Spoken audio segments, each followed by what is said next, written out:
Hi, this is Scott Garibay, and today we're going to talk about Dungeons & Dragons, and we are going to talk about how Canon reaches Dungeons & Dragons, right? Woo! We are in an incredible time. I'm shocked at the changes we see.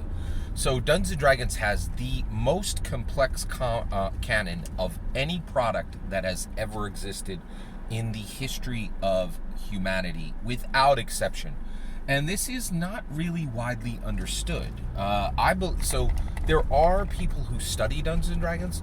There are subject matter experts who study Dungeons and Dragons from the perspective of its play, right? And there's subject matter experts on the dungeon master side, and who are really world architects. And there are dungeon masters, and there are dungeon performers, people who play Dungeons and Dragons, who are identity architects, and they do a lot to build identities through Dungeons and Dragons, and then they can choose to keep those identities separate from their own identity, or they can take parts of their own identity and they can put it into a Dungeons and Dragons character that they've crafted, a player character, or they may craft a Dungeons and Dragons player character and then build that out and then pull attributes from that identity into their IRL identity architects, right?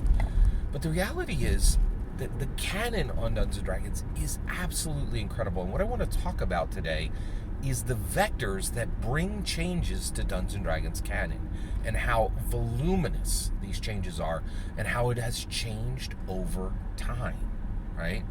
So let's get into it. So what are the sources that change Dungeons & Dragons canon? Well, the first is the core, okay? The core is the rule book.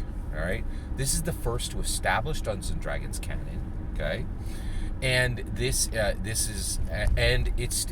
was changing Dungeons and Dragons canon, establishing Dungeons and Dragons canon, editing Dungeons and Dragons canon, changing Dungeons and Dragons canon, revising Dungeons and Dragons canon in 1974, and here we are in 2023, 49 years later, and it is still changing Dungeons and Dragons canon.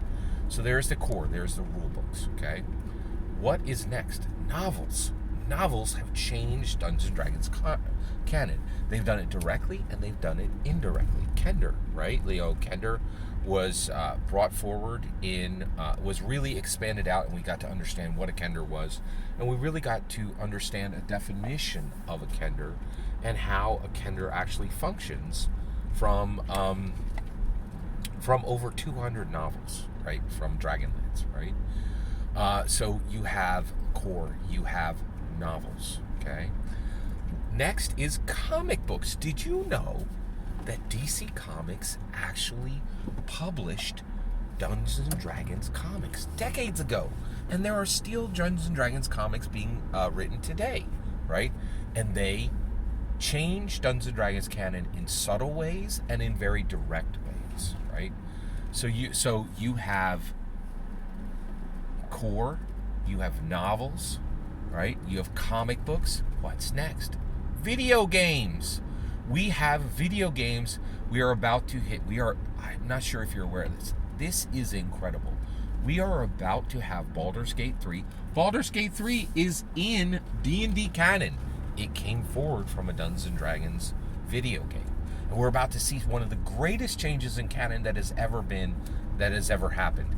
And you can go right over onto Wizards of the Coast site and on the official D&D YouTube, and they'll say, this is how you should learn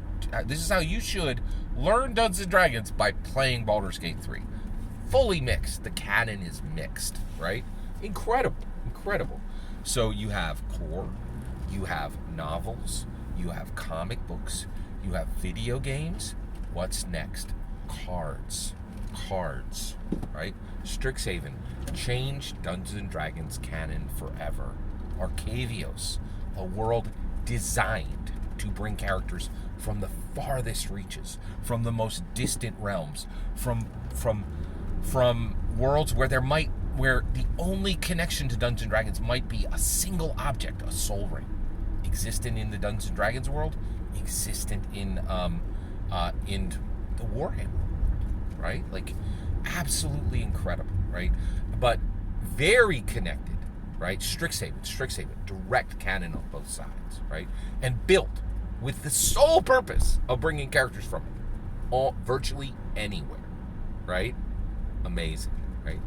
So you have core, you have novel, you have comic book, you have video games, you have cards. What is the last source? And actually, it might not even be the last, right? There's a parade of canon changes, right? So the last one I'm going to list in this video, and it might very well might not even be the last, is miniatures, right? Miniatures coming in through Funko Pop, miniatures coming in through Lego, miniatures coming in through Hasbro's own, through WizKids, right? Miniatures, establishing canon, changing canon, editing canon, presenting canon, right? It's truly astounding. It is truly astounding. And we just had the announcement of three years of planned changes for Magic the Gathering, and the way they impact, and the way those canon, the way they impact Dungeons and Dragons canon is truly astounding. Every single word of that is my humble opinion. What's important is when I get to hear your humble opinion, when you get in the comments and send your traffic. Please consider liking and subscribing, and have a wonderful millennium.